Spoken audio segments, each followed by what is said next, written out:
Aside sa batchmates, maganda na magkaroon ka rin ng mga friends from higher years. Matutulungan ka nila sa mga akad stuff at sa ibang bagay na related sa IT. Huwag lang maging clingy, baka ma-heartbroken.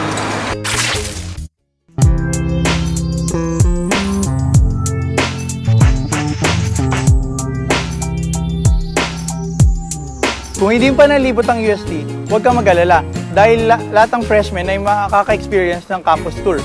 Explore UST with your blockmates. Pero tandaan, huwag kang hihiwalay. Baka kung saan ka mapunta.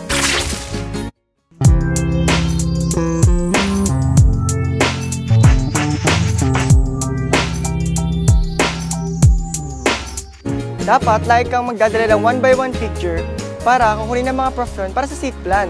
At minsan, nanghingi din sila ng index card para lagay mo yung pangalan, edad, address at iba pang mahalagang impormasyon. Tandaan, 1x1 picture at index card. Dahil first impression always lasts.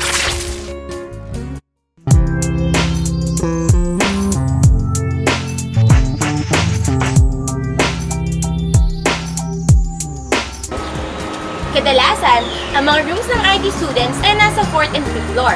Ang computer lab naman ay nasa 3rd floor. Be guided with the signs. Huwag na huwag kang papaligaw, baka sa akin dumapunta.